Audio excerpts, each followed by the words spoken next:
여러분 머리를 감을 때 어디부터 감습니까? 정수리입니까? 옆머리입니까? 앞머리입니까?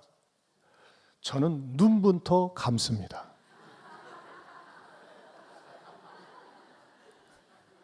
눈부터 감습니다. 눈을 뜨시고 보시길 바랍니다. 우리가 사람을 만나서 대화를 나눌 때 이럴 때 제일 기분 나쁩니다. 나는 진지하게 얘기하는데 이런 태도 있어 보세요. 뭐예요? 듣기 싫다는 거예요. 같지 않다는 거예요. 상대방은 모욕감을 느낍니다. 그런 사람은 두 번 다시 만나고 싶지 않습니다. 이 자리는 목사 앞에 있는 자리가 아닙니다. 하나님 앞에 예배 드리는 자리입니다. 여러분 한 3, 40분입니다. 한번 여러분들이 머리 감는 시간이 아니니까 한 눈을 뜨시고 한번 예배에 집중해 보세요. 1, 2부 때 놀라운 일들이 일어났습니다. 이 3부 때도 하나님께서 놀라운 일을 여러분들에게 펼쳐주시고 정말 오기를 잘했구나. 내가 강제로 왔는데 마누라의 극성 때문에 왔는데 밥 한 끼 얻어 마시고 카페 가서 차 한 잔 먹은 것 때문에 왔는데 오길 잘했구나. 이렇게 여러분들이 반드시 평가를 하실 겁니다. 그리고 오늘 예배 마친 다음에 저희들이 오찬을 나름대로 잘 준비했습니다. 아마 굉장히 많이 붐빌 텐데 차분하게 줄 서서 식당에 가서 식사하시는데 샤론하고 또 식당을 다 오픈해 놓을 것입니다. 여러분들이 기다리셨다가 같이 이왕이면 처음 모시고 오신 분들이 눈에 띈다면 이분들이 먼저 식사할 수 있도록 여러분들이 양보해 주시고, 만약에 그럴 일은 없겠지만 맛있는 음식이 다 떨어졌다면 우리 기존 교인들은 라면이라도 먹고 가시길 바랍니다. 그것도 감사한 일이니까 어쨌든지 잘 준비했으니까 그 점을 여러분들이 유념하시면 되겠습니다. 여러분, 우리 기독교에서 믿는 하나님은 우리 인간의 이성으로는요 이해하기 어려운 분입니다. 우리가 믿는 하나님을 어떤 하나님이라고 얘기하냐면요, 창조주 하나님이라고 합니다. 천지 만물을 창조하신 창조주 하나님입니다. 그런데 그 창조주 하나님은 어떤 특성을 갖고 계실까요? 온 우주 만물에 초월해 계십니다. 그 하나님은요 동시다발로 대한민국의 6만여 교회를 지켜보시고 대한민국을 지켜보시고 전 세계를 이렇게 지켜봅니다. 여러분 이게 이해가 됩니까? 이해 안 됩니다. 그냥 우리는 받아들이는 거예요. 그래서 그분을 일컬어서 우리는 초월적인 하나님이다. 그러나 그 하나님이 초월적인 하나님이기만 하면요 나에게 있어서는 너무나도 먼 당신이 됩니다. 왜? 그런 초월적인 하나님이 어찌 나 같은 것에게 관심을 가질 수 있겠느냐, 그렇게 얘기할 수 있습니다. 그래서 사람들이 나에게 관심을 가질 수 있고 나하고 가까운 신을 만듭니다. 그걸 우상이라고 합니다. 부적이 될 수도 있고 눈에 보이는 이런 종류의 신들을 만들어 놓고, 왜 만들어 놓습니까? 나 잘 되라고, 나에게 관심을 집중하기 위해서 그런 신들을 만들어 놓습니다. 그런 신들을 일컬어서 죄송한 얘기지만 잡신이라고 합니다. 그런데 우리가 믿는 하나님은 그런 잡신이 아닙니다. 눈에 보이는 하나님이 아닙니다. 천지만물을 창조하시고 모든 세계 60억, 70억 인구를 다 알고 계시는 하나님, 어떻게 우리가 이해가 되겠습니까? 근데 우리가 믿는 하나님은 그런 창조주 하나님일 뿐만 아니라 세상에 나 개인을 알고 계십니다. 여기 수백 명이 앉아 있는데 여러분의 개인 사정을 하나하나 알고 계시는 하나님입니다. 내 속사정을 알고 계십니다. 내가 무엇으로 고민을 하고 있는지, 무엇으로 아파하는지, 무엇으로 힘드는지 개개인을 다 알고 계십니다. 그런 하나님을 일컬어서 성경에서는 머리 털끝까지 세신다고 그랬습니다. 어떤 분들은 유머스럽게 얘기합니다. 머리가 벗어진 분들은 나는 하나님을 좀 덜 미안하게 한다고 해. 내 머리카락 세기가 편하기 때문에.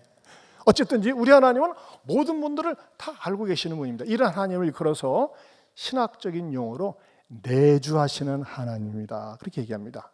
창조주 하나님, 내주하시는 하나님, 그 하나님을 우리는 믿고 있습니다. 그런데 그 하나님을 좀 더 우리가 가깝게 피부에와 닿게 이해할 수 있는 방법이 없을까? 사실요, 하나님을 이해한다는 게 솔직히 어렵습니다.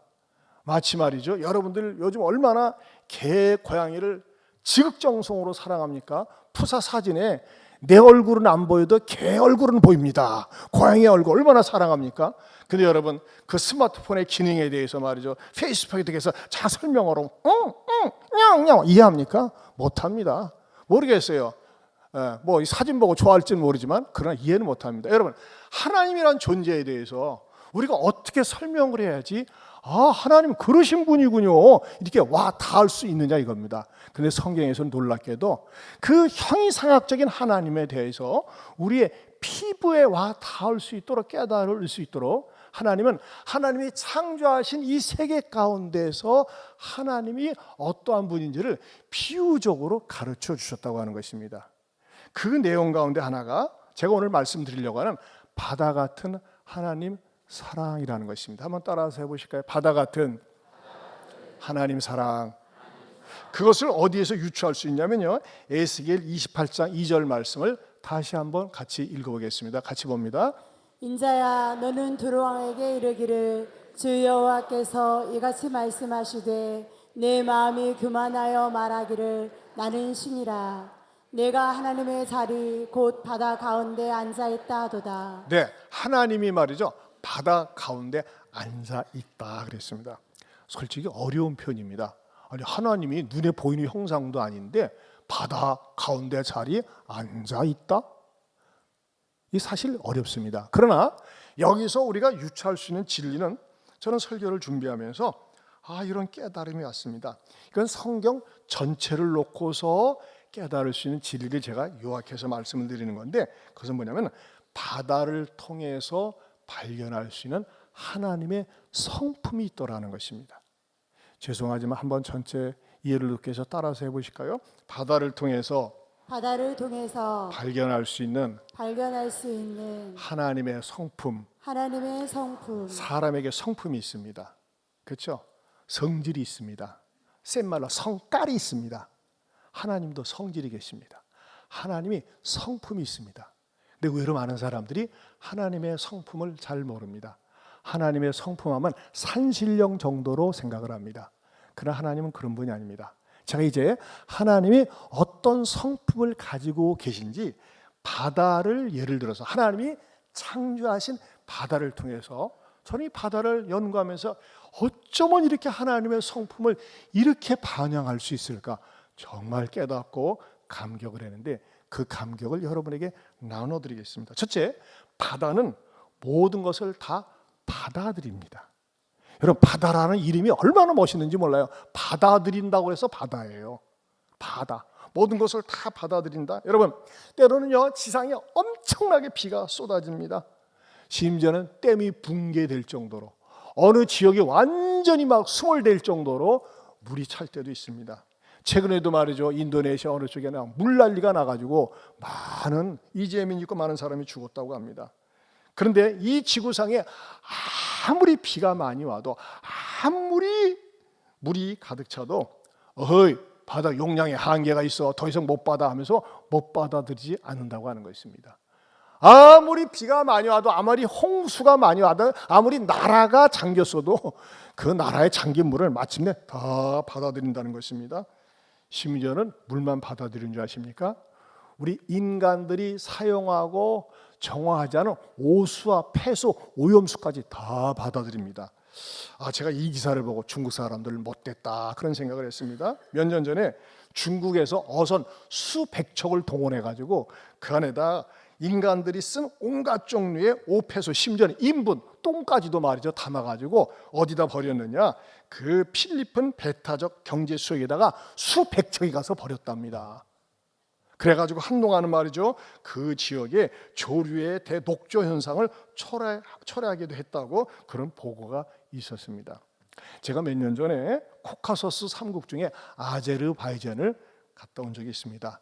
근데 아제르바이잔에 갔는데 그 가이드가 그런 설명을 하는 거예요. 쭉 지나가면서 여러분 아세요? 이 아제르바이잔은요, 얼마나 나라가 형편이 없는지 공장에서의 폐수, 가정 상점에서는 모든 오폐수를 갖다가 하나도 정화시키지 않고 그대로 그 유명한 카스피에다 버린다는 겁니다. 그래서 마침 지나가면서 보니까요, 그 카스피해가요 그야말로 누런 똥물로 죄송합니다, 누런 지저분한 것들이 이렇게 떠 있더라고요. 여러분, 만약에 그 상태로 된다면 바다가 뭐가 되겠습니까? 근데요, 그 바다는 그런 것도 싫다고 하지 않고 일단 다 받아들인 것입니다. 그야말로 오만 것을 다 받아들입니다. 자, 여기에 하나님의 성품이 있습니다. 하나님은요, 사람을 차별하지 않습니다. 잘생긴 사람, 못생긴 사람 차별하지 않습니다. 배운 사람, 못 배운 사람 차별하지 않습니다. 부유한 사람, 가난한 사람 차별하지 않습니다. 병든 사람이건 건강한 사람이고 차별이 없습니다. 하나님은 지역을 차별하지 않고 나라를 차별하지 않습니다. 인종 차별이 없습니다. 모든 사람을 다 그대로 받아들이는 것이 하나님의 사랑의 속성이라고 하는 것입니다.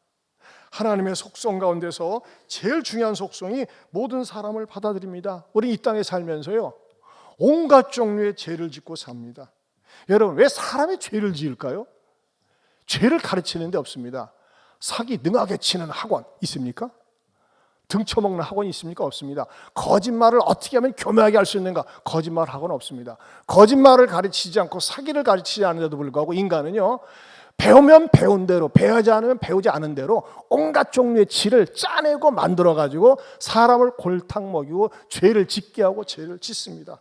왜 그런 걸까요? 아이들이 태어나면 얼마나 이쁜지 모릅니다. 근데 아이들은 태어나면서부터 한없이 한량없이 이기적입니다. 저밖에 모릅니다. 부모를, 누구를 배려할 줄 모릅니다.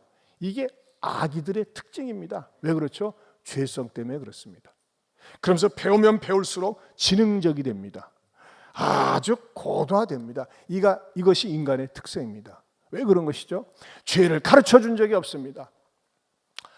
그런데도 죄를 짓습니다. 그것은요, 우리 인류의 조상 아담과 하와가 하나님께 불순종하면서 모든 인간에게 죄가 찾아왔습니다.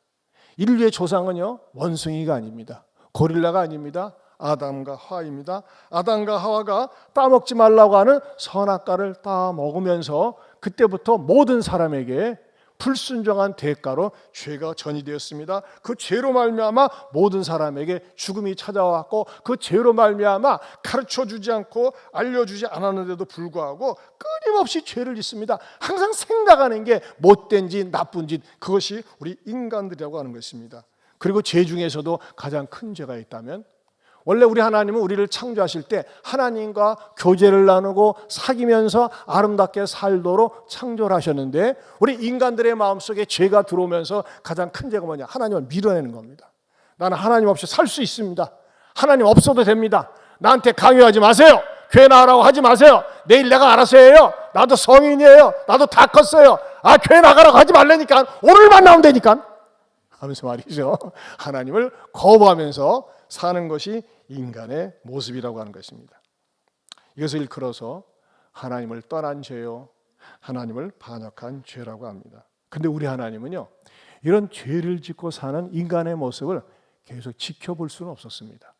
왜? 하나님의 마음은 죄 짓고 살면서 죄 가운데 멸망하는 인간을 차마 두고 볼 수 없었기 때문입니다. 그래서 하나님께서 죄인인 우리를 사랑하셔서 어떤 일을 하셨는지 아십니까? 요한복음 3장 16절을 같이 한번 읽어보겠습니다. 같이 읽어봅니다. 하나님이 세상을 이처럼 사랑하사 독생자를 주셨으니 이는 그를 믿는 자마다 멸망하지 않고 영생을 얻게 하려 하심이라. 이것이 기가 막힌 바다 같은 하나님의 사랑입니다. 여러분, 모든 인간은 단 한 명도 예외 없이 죄 가운데서 태어나서 죄 가운데 살다가 죄 가운데 죽습니다. 이것이 인간의 운명입니다.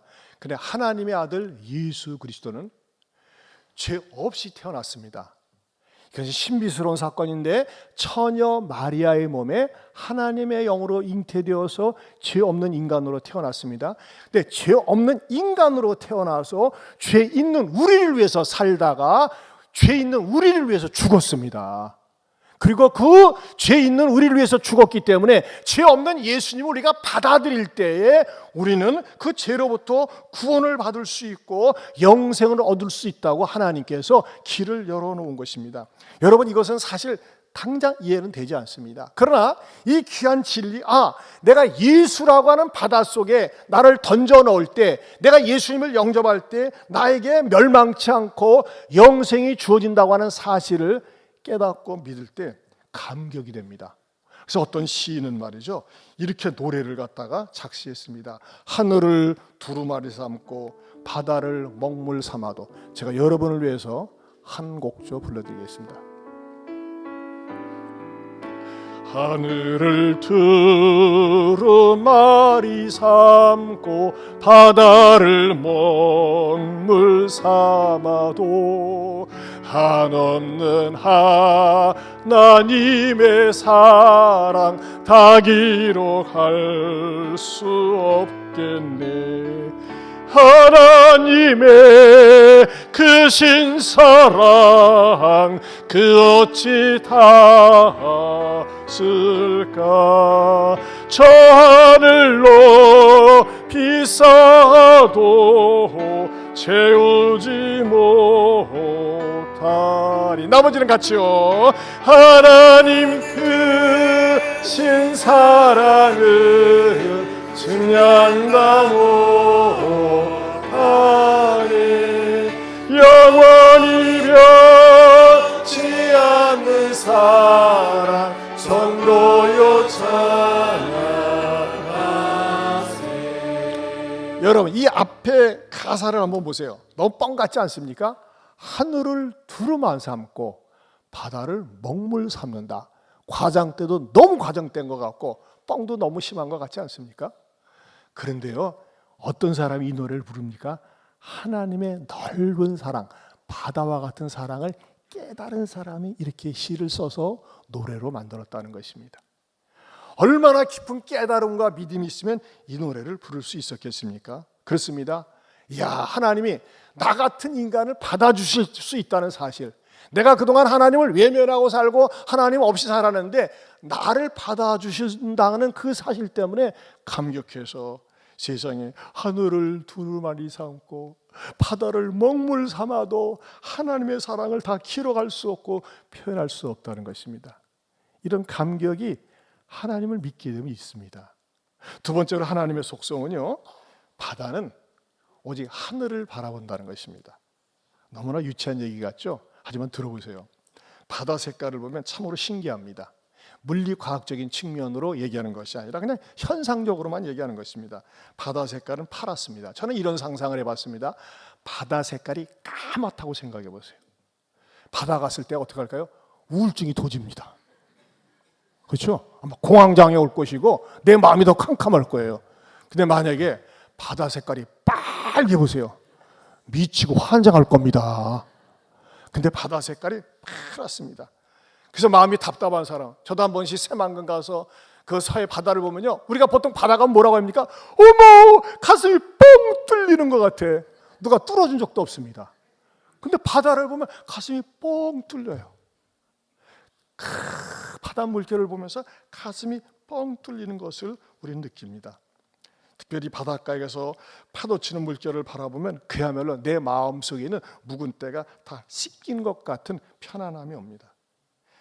여러분, 저는 이것을 영적으로 봤습니다. 바다는 무엇을 닮는 것일까요? 하늘을 닮은 것입니다. 여러분, 잘 사는 부부는요, 닮는다고 합니다. 오래 살면은요, 기호가 닮습니다. 성품이 닮아갑니다. 식성도 닮아갑니다. 그렇죠? 물론 안 닮는 부부도 있어요. 그러나 닮습니다. 근데 바다는요, 어떻습니까? 시간이 지나면서 계속 하늘을 바라보기 때문에 하늘이 색깔이 푸르니까 바다도 푸르다는 것입니다. 바다는 사시사철 파랗습니다. 때로는 장마철에 온갖 흙탕물이 밀려 들어옵니다. 그래 어느 순간은 그냥 이 흙빛처럼 됩니다. 그렇지만 시간이 지나면서 다시 바다 색깔로 바뀌게 되어 있습니다. 왜죠? 하늘을 닮았기 때문에 그렇습니다. 왜 그런 것입니까? 늘 하늘을 바라봅니다. 모든 바다가 항상 하늘을 바라봅니다. 하늘을 바라볼 것밖에 사실 없습니다. 그러다 보니까 하늘 색깔을 띠는 것입니다. 여러분, 우리 기독교인들이 여기서 배울 수 있는 영적인 진리가 있습니다. 우리는 이 땅에 살면서 부딪히는 일들이 많이 있습니다. 이 인간 만나서 부딪히고 저 인간 만나서 부딪히고, 때로는 일터에서 스트레스를 받으면서 부딪힙니다. 때로는 가정이 천국이 되는데 가정이 지옥되는 경우도 있습니다. 자식 때문에 스트레스 받고, 시댁 때문에 시자만 들어가도 화가 나서 시금치를 먹냐는 분도 있습니다. 때로는 동서지간에 남편 때문에, 이런 또 심지어는 자신의 건강 때문에 우리는 늘 불안합니다. 이 세상에 살면서, 이 땅에 살면서 이리 흔들리고 저리 흔들릴 때가 많이 있습니다. 그러나 바다 같은 주님께 나오면은 사람을 바라보는 것이 아니라, 사건을 바라보는 것이 아니라, 이 세상 주변을 바라보는 것이 아니라 하나님을 바라보게 된다는 것입니다. 그런데 하나님을 바라보면요, 하나님께서는요, 나를 갖다가 뜻밖에도 나를 바라보고 계시는 거예요. 나를 바라보시면서 나의 작은 고민과 신음도 우리 하나님께서 알고 계시다는 사실을 깨닫게 됩니다. 그것을 깨달은 어떤 성도가요, 주만 바라볼지라, 이런 찬양을 적시는데, 이 곡을 한번 전체 같이 불러보겠습니다. 하나님의 사랑을 사모하는 자, 하나님의 평안을 바라보는 자, 너의 모든 것 창조하신 우리 주님이 너를 얼마나 사랑하시는지 하나님께 찬양과 경배하는 자, 하나님의 선하심 닮아가는 자, 너의 모든 것 창조하신 우리 주님 너를 자녀 삼으셨네. 하나님 사랑의 눈으로 너를 어느 때나 바라보시고, 하나님 인자한 귀로서 언제나 너에게 기울이시니 어두움에 밝은 빛을 비춰주시고, 너의 작은 신음에도 응답하시니 너는 어느 곳에 있든지 주를 향하고 주만 바라볼지라, 주만 바라볼지라.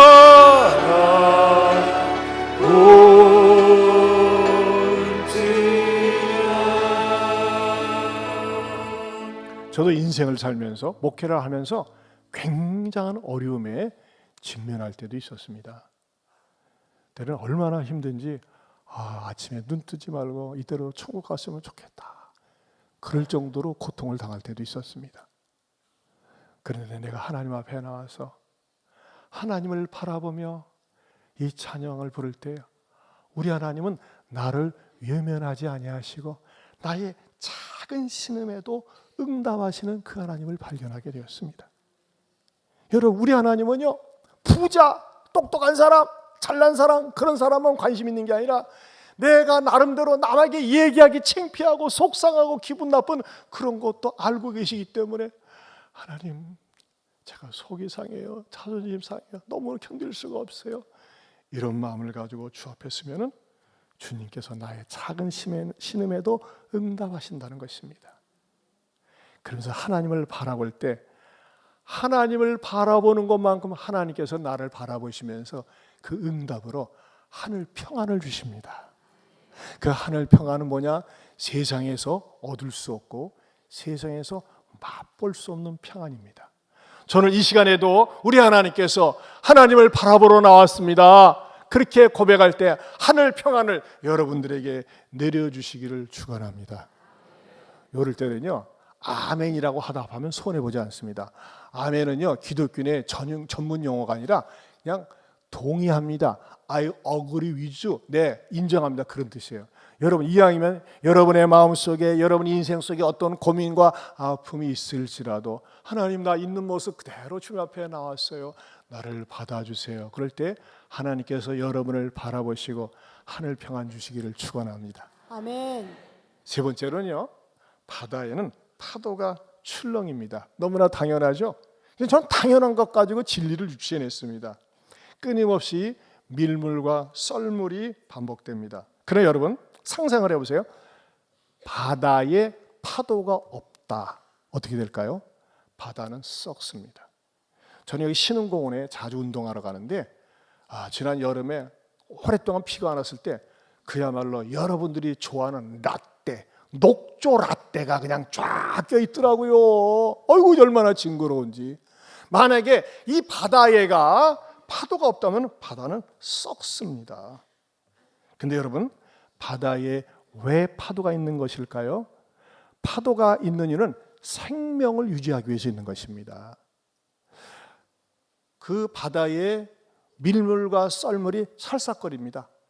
얼마나 많이 찰싹거리는지 몰라요. 근데 궁금했어요. 하루에 저것이 몇 번 찰싹거릴까? 세봤습니까? 제가 세봤습니다. 과학자를 동원해서 세봤습니다. 과학자가 세보니까 난 그 과학자 얼마나 고마운지 몰라요. 하루에 말이죠, 밀물과 썰물 찰싹찰싹 되는 게 70만 번이랍니다. 70만 번. 놀라지 않으시네요. 까짓 거 여러분, 그런데요, 이런 70만 번 찰싹거리는 것 때문에 바다가 썩지 않은 것입니다. 여러분, 이거 아세요?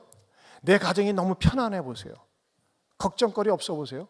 썩게 되어 있습니다. 인간은요, 등 따숩고 배부르고 너무 편하면 썩게 되어 있습니다. 근데 여러분, 우리들 인생 속에는 인생의 파도가 있습니다. 어떤 분들은 그럽니다. 우리 집안은 바람 잘 날이 없어요. 여러분, 이거 아세요? 바람 잘 날이 없는 분들이 하나님을 찾는 겁니다. 왜? 그 바람을 내가 재울 수 있는 능력이 없거든요. 의외로 말이죠, 파도가 많습니다. 남편의 파도, 아내의 파도, 자식의 파도, 물질의 파도, 질병의 파도, 이런 파도들이 있어요. 내가 감당을 못하는 거예요. 이런 파도들이 나를 찾아 어떻게 합니까? 근심, 걱정, 염려가 나를 완전히 사로잡습니다. 이런 근심의 노예가 되어보세요. 걱정에 찌들어 보세요. 아무것도 못합니다. 여러분, 근심, 걱정이 누적되고 누적되면 뭐가 되는? 그게 우울증 되는 거예요. 그게 공황장애도 되는 거예요. 사람 만나기가 싫어요. 겁나가지고. 근데 여러분, 바다 같은 우리 하나님께 나를 맡기면 어떤 일이 일어나는 줄 아세요? 베드로전서 5장 7절입니다. 같이 읽어보겠습니다. 너희 염려를 다 주께 맡기라. 이는 그가 너희를 돌보심이라. 이야, 우리 하나님 이런 분이세요.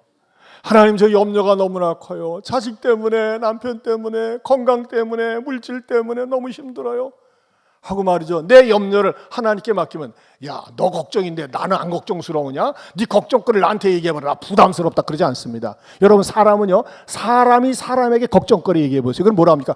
부담스럽게 왜 그런 얘기 나한테 해? 내가 어떡하라고? 도와줄 수도 없는데. 그럽니다. 근데 우리 하나님은요, 하나님, 나 이런 염려거리가 있어. 이거 너무 힘들어요. 어려워요. 하고 하나님께 맡기면요, 우리 하나님 우리를 돌봐주십니다. 왜? 하나님은 바다와 같은 성품을 가지고 계시기 때문에 그렇습니다.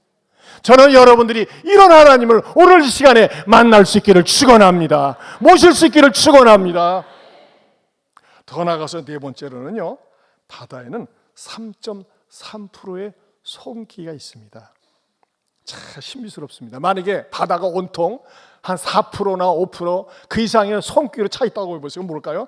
바다는 완전히 절인 고등어, 절인 갈치, 절인 생선, 첨지일 것입니다. 근데 우리 하나님은요, 신묘막측하게도 오묘하게도 딱 3.3%라고 했습니다. 어떤 머리 좋은 분들은 목사님 3% 아닐까요? 3.1% 아닐까요? 저도 다 조사해봤어요. 근데 3.3%가 제일 적당하더라고요. 이 3.3%는요, 무엇을 가져다 줍니까? 바다로 하여금 먹을거리를 풍성하게 만들었어요. 여러분, 바다에서 공급되는 생선이 없다고 생각을 해보세요. 바다에서 공급되는 해산물이 없다고 생각을 해보세요. 땅에서만 생산되는 식물이 있다고 생각해 보세요. 얼마나 우리의 식탁이 건조하겠습니까? 여러분, 이 바다에서 일어나는요, 이 생명 먹거리는요, 전 세계를 다 먹여 살립니다. 바다의 생명 먹거리는요, 마를 날이 없습니다. 항상 풍요롭다고 하는 것입니다. 여러분, 놀라운 진리가 기독교에 있습니다. 어떤 종교도요, 나 믿어봐, 나 따라와봐, 나 받들어봐, 내가 마르지 않는, 가라지 않는 풍성함을 줄게 약속한 종교가 없습니다. 그러나 기독교에서는 우리 예수님이 당당하게 이렇게 말씀하십니다. 요한복음 10장 10절입니다. 같이 보겠습니다. 사탄이 오는 것은 빼앗고 죽이고 멸망시키려는 것뿐이요 내 예수가 온 것은 너희로 생명을 얻게 하고 더 풍성히 얻게 하려는 것이라. 여러분, 우리는 얼마나 풍성이라는 말을 좋아합니까? 돈도 풍성하고, 건강도 풍성하고, 수능시험도 풍성하고, 보너스도 풍성하고 다 좋아합니다. 근데 여러분, 여기서 풍성한 것은 단순히 눈에 보이는 물질적인 것만이 아닙니다. 때론 그런 것도 필요한 거 채우시지만 하나님께서는요, 마음의 풍성함을 주십니다. 이 세상에서 맛볼 수 없고 얻을 수 없는 풍성함을 줍니다. 마치 바다 어장에 무궁무진한 그 생명들이 있고 어류들이 있고 해산물들이 있는 것처럼 우리가 예수님께 나오면요, 예수님께서는요, 내 인생으로 하여금 나를 어떻게 만들어 주시는 줄 압니까? 됐습니다. That's enough. 나는 만족합니다. 나는 너무 행복합니다. 너무 좋습니다. 이렇게 얘기할 수 있고 노래할 수 있는 그 풍성함을 주십니다. 제가 여러분을 위해서 또 하나 솔로 해드리겠습니다.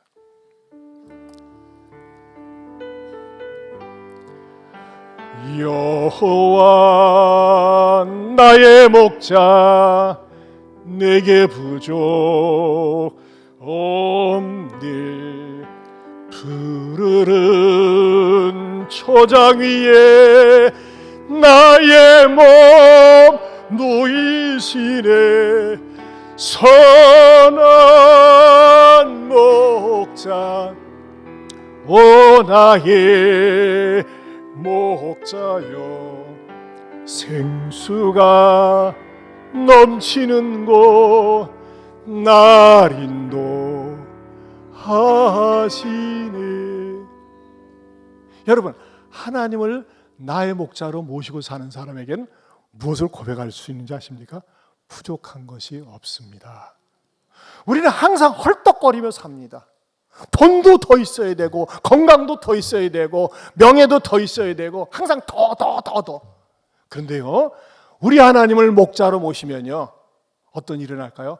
괜찮습니다. 됐습니다. 만족함이 있습니다. 여호와 나의 목자 내게 부족함이 없습니다. 여러분, 이것을 맛본 사람들은요, 무엇이 있는지 항상 기쁨이 있습니다. 즐거움이 있습니다. 감사가 있습니다. 아까 우리 집사님 간증하셨잖아요. 모든 게 감사로 해석이 되어지는 거예요.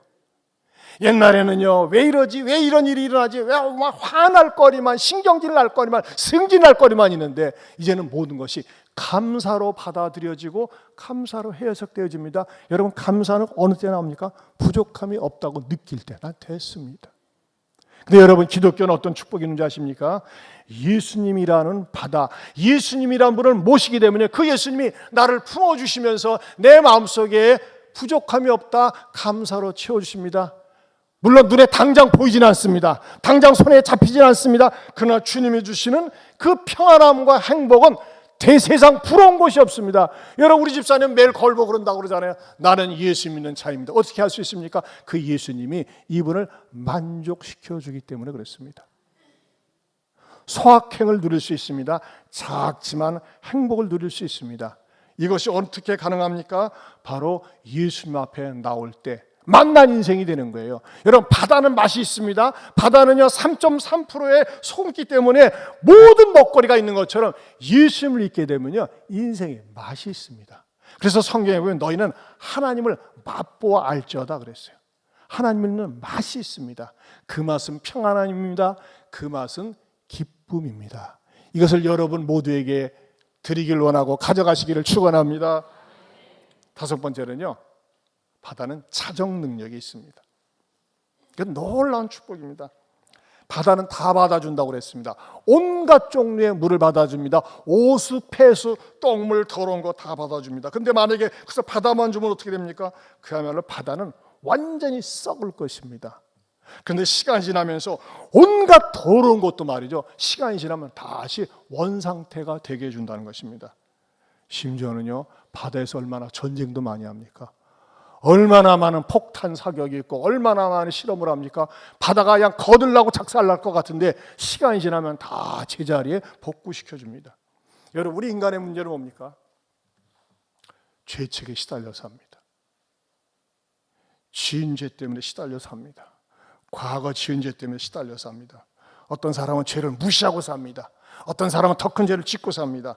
여러분, 우리 인간이라는 존재가 죄를 떠나서 살 수가 없습니다. 왜? 죄인이기 때문에 그렇습니다. 툭하면 미워하고, 툭하면 원망하고, 툭하면 저주하고, 툭하면 악담하며 살고, 항상 욕심에 이끌려 사는 것이 인간입니다. 왜? 죄인이기 때문에 그렇습니다. 근데 여러분, 죄 가운데서 가장 무서운 죄, 가장 나쁜 죄, 가장 악한 죄는요, 하나님이 우리와 관계를 맺으며 자녀로서 하나님을 아버지라고 부르며 살기를 원했는데 하나님을 떠나 산 죄, 창조주를 무시하고 산 죄를 가장 큰 죄로 하나님은 취급하십니다. 근데 이 죄를 나 스스로는, 내 능력으로는, 내 지식으로는, 내 연구로는, 내 공로로는 절대 해결할 수가 없습니다. 이 해결할 수 없기 때문에 하나님께서는 우리들에게 바다 같은 마음을 가지고 해결할 방도를 주셨는데, 그것이 뭐냐? 요한일서 1장 9절입니다. 같이 읽어보겠습니다. 같이 봅니다. 우리가 우리 죄를 고백하면 신실하시고 의로우신 하나님은 우리 죄를 용서하시고 모든 죄악에서 우리를 깨끗하게 하실 것입니다. 죄를 고백하면입니다. 사람에게 하는 것 아닙니다. 천주교가 잘못된 거는 신부에게 고해성사라고 합니다. 신부도 사람이에요. 목사에게 할 필요가 없습니다. 하나님께 죄를 자백하면 됩니다. 하나님, 내가 그동안 하나님 외면하고 살았습니다. 하나님 부정하고 살았습니다. 하나님 부인하고 살았습니다. 하면서 내 죄를 예수님이란 바다에다가 던져버리는 거예요. 예수님께 던져버리는 거예요. 그러면요, 우리 예수님께서는요, 우리의 죄를 깨끗하게 하신다고 그랬어요. 그런데 더 궁금한 게 있어요. 도대체 예수님이 뭔데, 예수가 뭔데 우리 죄를 깨끗하게 할 수 있는 능력이 있느냐, 이것입니다. 뭔데? 그것은요, 예수님의 피 때문에 그렇습니다. 예수님은요, 우리와 다른 거 뭐냐?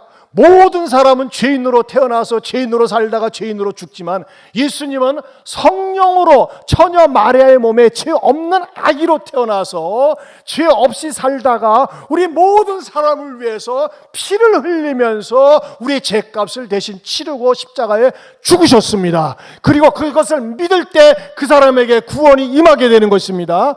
그래서 그 피를 받아들인 사람에게 어떤 혜택이 주어지느냐? 요한일서 1장 7절입니다. 같이 읽어보겠습니다. 그가 빛 가운데 계신 것 같이 우리도 빛 가운데 행하면 우리가 서로 사귐이 있고 그 아들 예수의 피가 우리를 모든 죄에서 깨끗하게 하실 것이요. 보세요. 이 세상에 어떤 피도 우리를 깨끗하게 할 수 없습니다. 근데 우리가 예수님의 나의 죄를 위해서 십자가에 죽으셨습니다. 그 보혈을 제가 믿고 받아들일 때 모든 죄에서 깨끗하게 하신다고 그랬어요.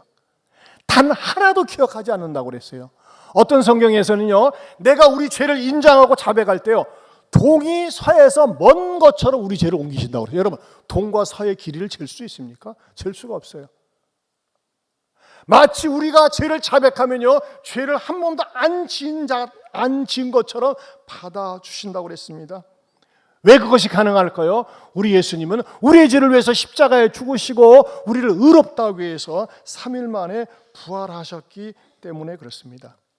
이 사실을 여러분들이 받아들이고 고백하고 믿을 때 여러분에게는 구원이 임하는 것이고 여러분은 하나님의 자녀가 되는 것입니다.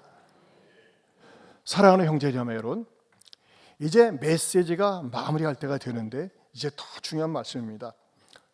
제가 하나님을 어떤 분으로 비유해서 말씀드렸습니까? 바다와 같다. 다 받아주신다고 그랬습니다.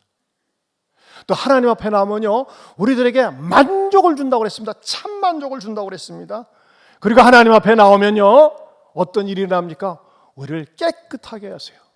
내가 내 죄를 인정하면요, 예수님께서 우리 죄를 깨끗하게 하신다고 그랬어요. 더더군다나 우리가 하나님 앞에 나와서 예수님을 모시게 되면 어떤 일이 일어나는지 아십니까? 우리 인생이 만나는 인생이 됩니다. 풍성한 인생이 됩니다. 얼마나 제한이 좋습니까? 얼마나 기가 막힙니까?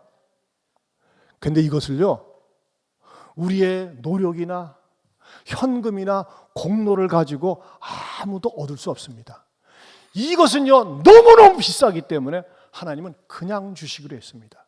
어떤 사람들에게 마음의 문을 활짝 열고 받아들이는 사람에게, 인정하는 사람에게, 고백하는 사람에게 거저 주시기로 했습니다. 그냥 받아주시기로 했습니다. 이것을 받아들일 수 있기를 축원합니다. 그런데 말이죠, 이렇게 특별한 축복, 특별한 은혜를 주겠다고 하는데도 나는 싫어요. 악착같이 나는 싫어요. 어떤 일이 있어도 싫어요. 이런 사람들에게는요, 하나님도 인격자이기 때문에 마지막 수순이 기다리고 있습니다. 그게 뭔지 아십니까?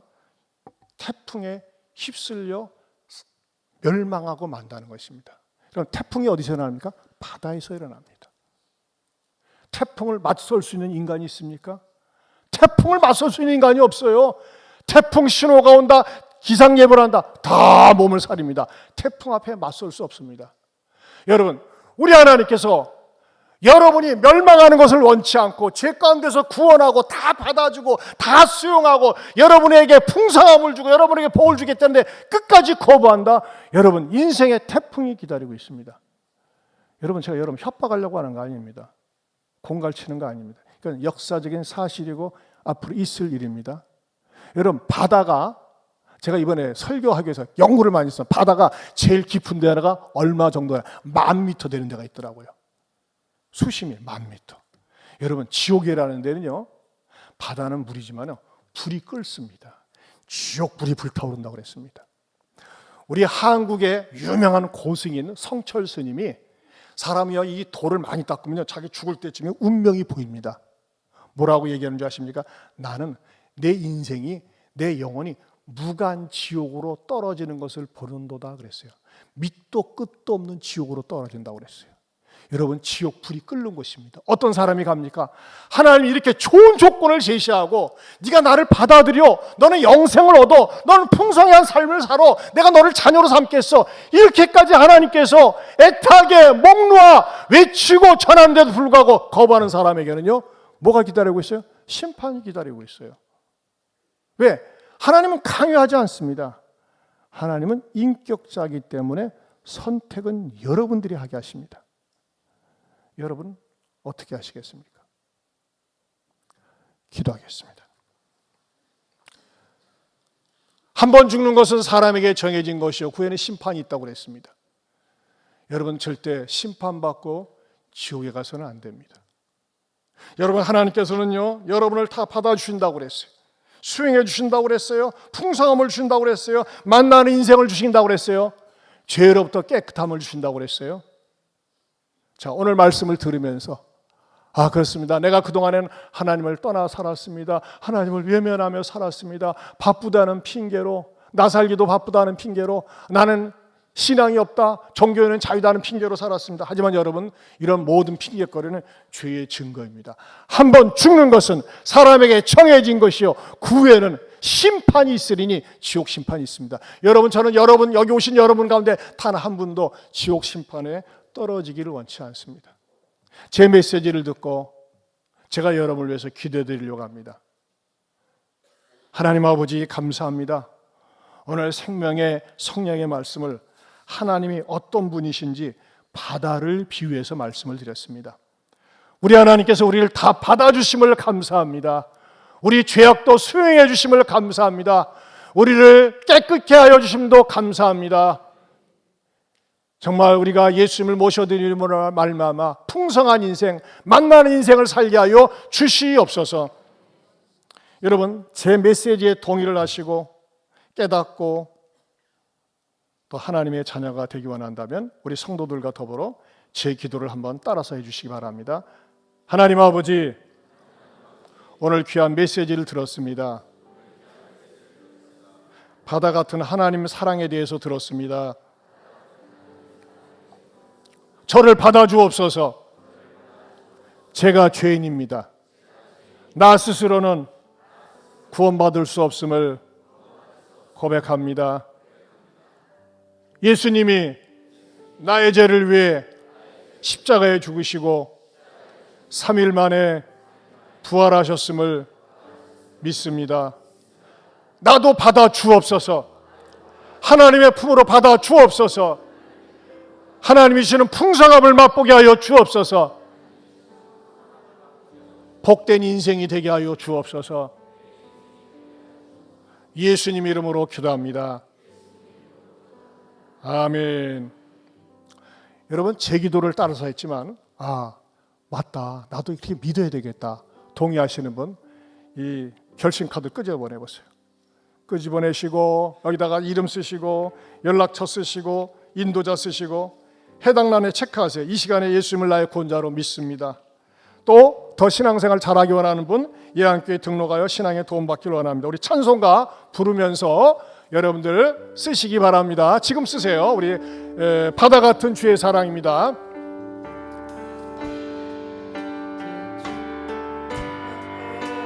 주의 사랑 내 맘속에 넘치네. 생명의 주 우리를 위해 보혈 흘려주셨네. 영원하신 주의 사랑 어찌 우리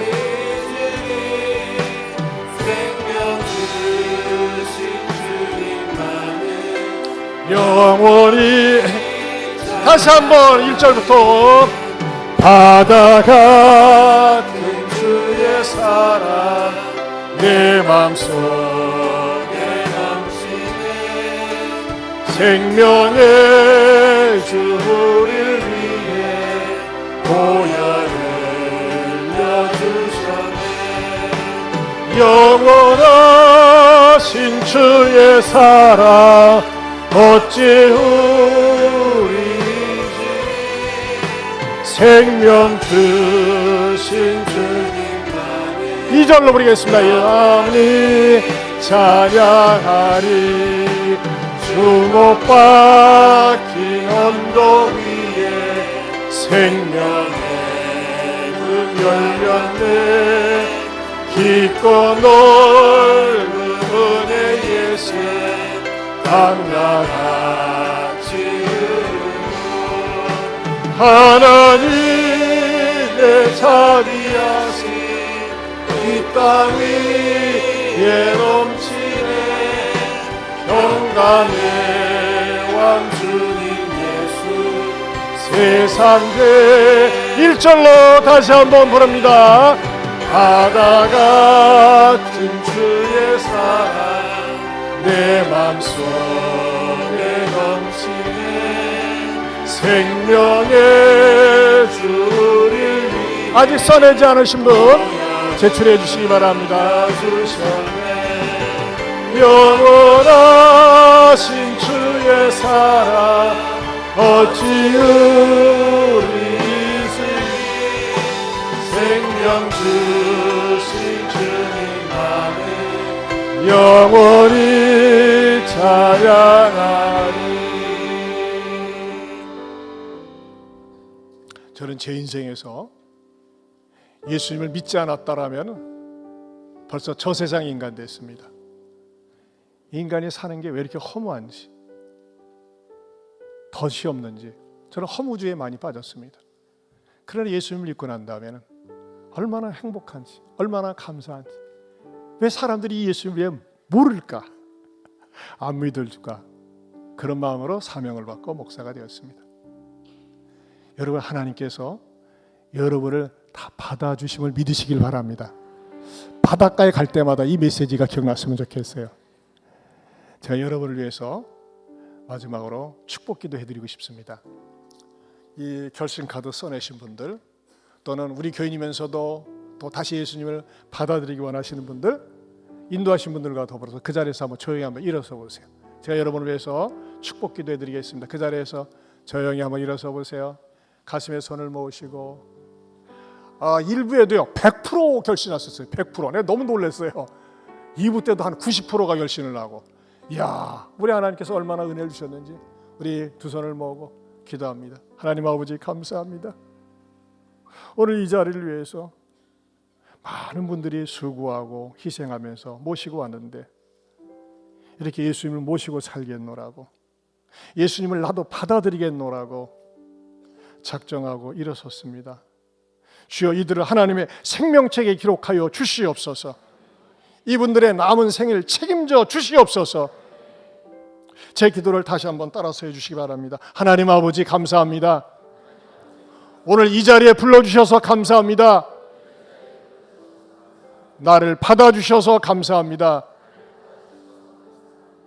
예수님을 나의 구세주, 나의 하나님으로 믿습니다. 뒤돌아보지 않겠습니다. 신앙생활 제대로 해보겠습니다.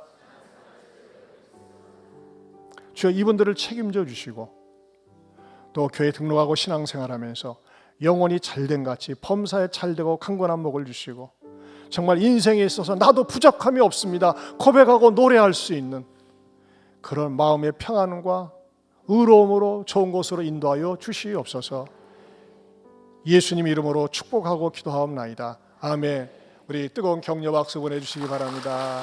자리에 앉으시고요. 자리에 앉으시고, 우리 성도님들께서는 좀 수고스럽지만 오늘 이렇게 결신하신 분들이 먼저 식사할 수 있도록 좀 배려해 주시면 감사하겠다 싶습니다. 그리고 저희에서는요, 오늘 이렇게 결심 카드를 내신 분들을 위해서 인도자들에게 우리 익산에서 전라북도에서 가장 고급 레스토랑이면서 맛있는 샤론 레스토랑 티켓을 드리면서 주중에 나와서 식사할 수 있도록 이렇게 배려를 하려고 합니다. 그러면 인도하신 분들과 더불어 샤론 레스토랑에 가셔서 식사하시면서 또 교회도 익히고 새롭게 신앙생활의 행복을 맛볼 수 있기를 바랍니다. 우리 양옆에 분들하고 이렇게 한 번 더 인사할까요?